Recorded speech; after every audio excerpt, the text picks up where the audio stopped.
Okay sir. Fine. అయితే admission guidance గురించి మీకు చాలా ఇయర్స్ నుంచి అనుభవం ఉంది. సో, నేను చాలా విన్నప్పటికీ ఇప్పుడు ఏ కేటగిరీ నీట్ రాసిన తర్వాత ఏ కేటగిరీ అయితే ఫ్రీ సీట్ వచ్చేసి వాళ్ళు జాయిన్ అయిపోతున్నారు. What about B and C categories sir? Definitely అండి. ఇందులో ఇండియాలో ఎంబీబీఎస్ కంప్లీట్ చేయాలి అనుకుంటే getting into the admission process మనకి నీట్ ఎగ్జామ్ రాసిన తర్వాత ఎవరైతే క్వాలిఫై అవుతారో వీళ్ళని 3 కేటగిరీస్ కింద అడ్మిషన్స్ తీసుకోవడం జరుగుతుంది. So A category, B category and C category. So A category అనేది completely almost like free seat అనుకోవచ్చు.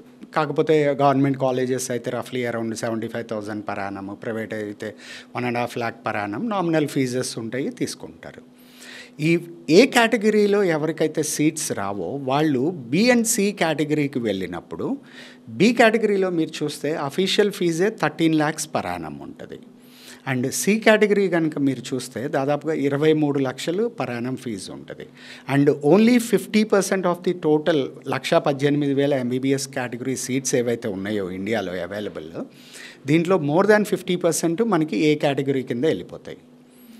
సో ఈ ఏ కేటగిరీ సీట్స్ అన్నీ ఫిల్ అయిపోయిన తర్వాత next comes B and C category. So ఈ బి కేటగిరీకి వెళ్ళాలి అనుకున్న వాళ్ళు దాదాపుగా 75 to 80 lakhs బడ్జెట్ రెడీ చేసుకోవాలి. అండ్ సి కేటగిరీకి వెళ్ళాలనుకున్న వాళ్ళు మోర్ దాన్ 1.25 crores అనేది బడ్జెట్ ఉంటుంది. సో ఈ ఇండియాలో అడ్మిషన్స్ తీసుకోవాలి అనుకున్న వాళ్ళు ప్రిఫరెన్స్ ఎప్పుడూ కూడా ఏ కేటగిరీకి ఎక్కువ ఉంటుంది. ఇంత ఖర్చు అవుతుందా సార్? మరి అందుకేనా చాలామంది లాంగ్ టర్మ్ తీసుకోవాలనుకుంటున్నారు? లాంగ్ టర్మ్ తీసుకోవటం అండి, చాలామంది ఏంటంటే ఇండియాలో చదివితేనే డిగ్రీ వ్యాలిడ్ ఉంటుంది, మనం ఇంకోటి చేస్తే వ్యాలిడ్ ఉండదు, లేకపోతే లాంగ్ టర్మ్కి వెళ్తే మనకి ఇక్కడ ఫ్రీ సీట్ వచ్చేస్తుంది అన్న దీంట్లో వెళ్తుంటారు. కానీ రియాలిటీ ఏంటంటే మీరు long term last few years statistics కనుక తీస్తే సక్సెస్ రేట్ అనేది 2 to 5% మధ్యలో ఉంది. సో ఎవరికైతే ఆ ఫ్రీ సీట్ అనేది ఒక 50 to max ఒక 100 marks మధ్యలో మిస్ అయిందో, ఆ బార్డర్లో ఉన్న వాళ్ళు ఎవరైతే ఉంటారో వాళ్ళు లాంగ్ టర్మ్కి వెళ్తే ఒక 2 to 3% సక్సెస్ రేట్ అనేది వస్తుంది. అలా కాకుండా ఎక్కువ మార్క్స్ గ్యాప్, అంటే ఇప్పుడు సపోజ్ ఒక 450 కట్ ఆఫ్ వచ్చింది, అంటే ఫ్రీ సీటు 450 దగ్గర అలాట్ అయింది లాస్ట్ ర్యాంక్, వీళ్ళకేమో 150 వచ్చింది. సో ఈ 150 వచ్చిన వాళ్ళు లాంగ్ టర్మ్కి వెళ్తే సక్సెస్ రేట్ ఇంకా తక్కువ ఉంది పర్సంటేజ్ అనేది.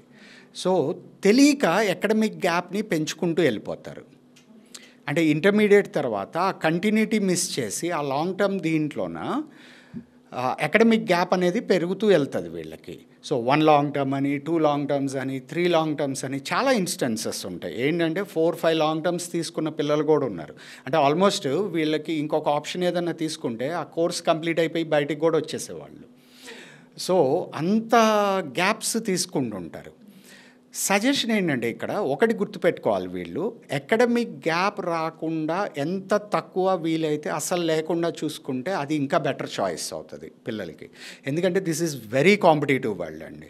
ఇప్పుడున్న జనరేషన్ ఫేస్ చేస్తున్నదంతా చాలా రిగరస్ కాంపిటీషన్లో ఉన్నారు వీళ్ళు.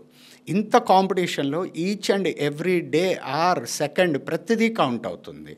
సో కౌంట్ అవుతున్నప్పుడు ఏకంగా వీళ్ళు 1 year గ్యాప్ అనేది డెఫినెట్లీ నాట్ సజెస్టబుల్. సో వీళ్ళు ఎంత గ్యాప్ని తగ్గించుకోగలిగితే అంత బెటర్ చాయిస్ ఉంటుంది.